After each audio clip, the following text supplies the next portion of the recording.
Hi and welcome to Never Too Early. I share stories as a preemie parent for anyone who needs to or wants to hear them. In the last episode, I shared what the first few days in the NICU were like after I gave a birth at 23 weeks and 6 days unexpectedly.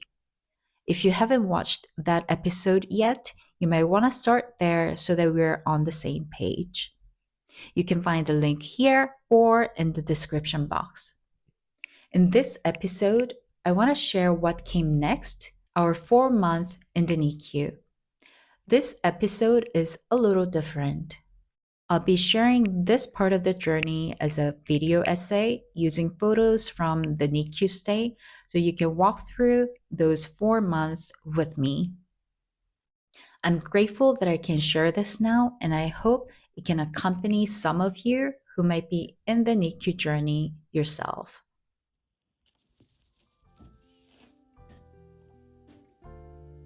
We started commuting to the NICU when it was dark and cold in late January in Germany.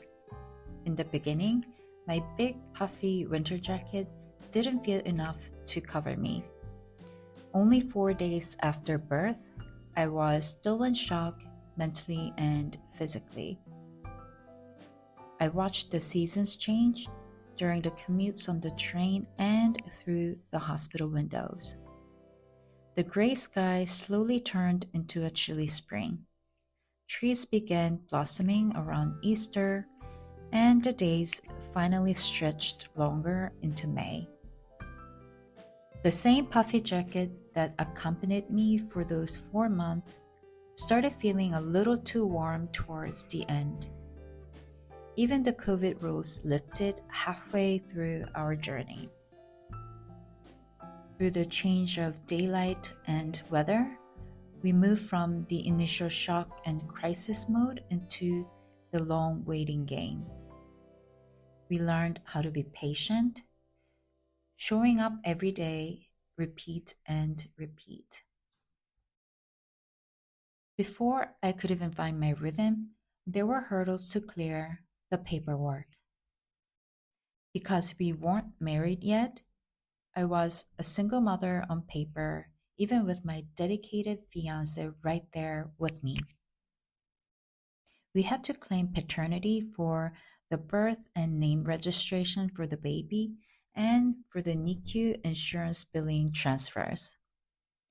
I somehow squeezed several trips to the Korean embassy for documents, plus emails and meetings with my notary into the cracks of the daily NICU schedule. When my husband returned to work 3 weeks after the birth, I became the 100% there person until he joined after his work. Despite the language barrier with the senior nurses when I was there alone, things worked out pretty well. Most doctors and younger nurses spoke great English, which was so helpful. My baby was physically moved around quite a bit too, from the birth hospital to the university hospital, then room to room, campus to campus, and floor to floor. Every time it happened while I was not there, so I had to chase him down every time. It was especially confusing when he moved to another campus of the hospital in a different location with a completely different system. I remember spending 30 minutes wandering around the building like a crazy person, terrified I wouldn't be able to find my baby. Because of all those moves, I once stood in front of the wrong incubator for several minutes thinking he looked a little younger than yesterday until I realized I was looking at the wrong baby. Slowly, life found a rhythm and a new reality. Every morning followed a pattern. I woke up, ate a small breakfast while getting ready, and I fitted in one or two more breast milk pumping sessions. I packed all the breast milk from the previous evening and night and the fresh collection into an ice bag. Then I took the overground train to the hospital. For the first 7 weeks, the COVID rule was still in place. I had to wear a mask and take a COVID test every day to enter the hospital. Eventually, we used a test station in front of the hospital, as many other stations across the city were disappearing during those weeks as the world was moving on from the pandemic era. I waited in the cold for 20 to 30 minutes for the test result. Once cleared, I could enter the building, then go to the NICU floor, then was led into the unit. Then the coat room and hand sanitization. We were required to sanitize our hands every time we touched anything else other than the baby. So I sanitized so much that it broke the skin on my hands. I eventually needed very strong and effective hand cream to heal the damage. When I arrived in the room where my baby stayed, I unloaded the milk bottles, labeled each, and left them on the collection desk. Soon, a nurse would pick them up for the pasteurization unit, where they process the milk to make it safer for a premature baby. Finally, I sat next to him. Early on, I just waited to catch him opening his eyes for a minute or two, maybe once or twice a day. Those minutes went longer and longer later on. I wasn't always sure if he was making eye contacts with me. I mean, newborns can't even see much, so how much a preemie can actually see? But those moments meant so much to me. I learned to care for my baby in stages. I fed him a few times a day with pasteurized milk with syringe via tube, then bottle feeding, and later training breastfeeding together. I changed his tiny diapers several times a day, and I also had to measure and record everything to share with the medical team how much she drank, peed, and pooped. Pumping continued at the hospital every 3 hours as well. I rolled one of the pumping machines next to the incubator and used a space divider for a little privacy. It was a precious, quiet time for us, and that often paired with skin to skin care because there was already a little private space. But every time I needed help from nurses to transport my baby from the incubator to my chest, because there were so many cables and tubes attached to him. Once or twice a day, I took a little break in the parents' room for little meals and drinks. There, I sometimes spoke with my mom in Korea, who was devastated but trying to stay calm and patient for me. After a few cycles of this routine, at the end of the day, we say goodnight to the baby and headed home. But going home really didn't mean resting for the mom. I had to still pump every 3 hours or so, assembling the parts, pumping, washing the parts over and over all through the night. Then the whole routine would start again the next morning. As we were at the hospital every day, the hospital monitor beeps eventually went from alarming to comforting. I learned which numbers actually mattered and how to handle the cables and tubes as much as I was allowed. This familiarity helps so much when we had to make a couple of emergency room visits after discharge. The machines weren't scary anymore, they were familiar. The doctors provided clarity and reassurance, while the nurses handled the daily care. With some, I built connections that felt truly personal. I loved seeing them work as colleagues with different roles rather than in a hierarchy. It was so different from hospitals in other countries I've lived before. Then there were the specialists, the family consultants, and the music therapists who care for the parents, not just the babies. And even the ladies who cleaned the rooms, who appeared to be mothers themselves, became familiar faces who gave us warm words and a hello every time.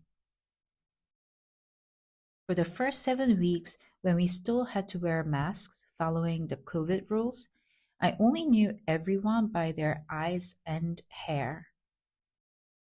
And when the masks finally came off, matching the rest of their faces with what I knew was a whole relearning process and felt like a little COVID social experiment.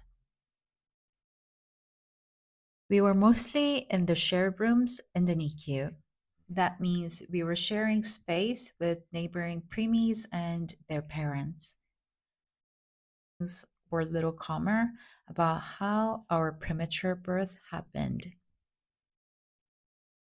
Sometimes I witness the exhaustion and the tears, and I worry for them and their babies when I see that. But eventually, most left with big, proud smiles. Only twice during my stay did I see candles appearing in front of the parent child rooms, the sign for a baby who didn't make it. It was a reminder that not every story ends the same. But in the hospital where we stayed, most stories were positive. My baby's progress wasn't always a straight path. It started in a shock, then a few critical situations, but eventually it became a long waiting game. His breathing support went from intubation to CPAP, the oxygen mask, and then went back and forth between two until he was stable with the oxygen mask. Around Easter, he finally moved to a nasal cannula. That was the first time I actually got to see most of my baby's face. It was an exciting day. Suddenly, there was so much less stuff between us. Skin to skin care felt safer as I didn't have to worry about knocking off important cables and tubes. We celebrated every kilogram. Starting just at 600 gram made it a long journey to hit 1, 2, and finally 3 kilogram. Throughout the growth, he went from being naked in a micro diaper to finally wearing clothes at 7 weeks. Then his diaper went from micro to mini, and he took his first bath at 1.5 kilo, and then eventually moving from an incubator to an open bed. Later in the journey, his eyes were open more often for longer, and he was able to freely cry and whine without anything blocking his throat or covering his face. I didn't know a baby's cry can sound that beautiful before. There were major disruptions too. Because of a virus, he got several tests and procedures and had to move into a single room. Soon, there was a digestion issue that caused his stomach to blow up to an alarming level. So, doctors had to move him to another campus of the hospital for specialized care. Eventually, they were all resolved. But the feeling of terror and devastation and the sound of alarm with the blinking red light on the monitor stayed in my mind for a long time. Because of all the constant tests, blood draws, and medication via cannula, his tiny preemie hands were covered with jabs. So from some point, doctors had a hard time finding a new place to inject. I can still see those scars on his hands today. And he made it through all of that. In early May, we finally got the call for rooming in. It's a training period in a private mother child room. This was the final stage I had been waiting for all those months. It was a time for us to learn to be alone so I could take care of him fully on my own. The help from the medical team was still available and there 24/7 if I needed it, but for the first time, I was with my baby 24 hours a day. It was finally the beginning of the end.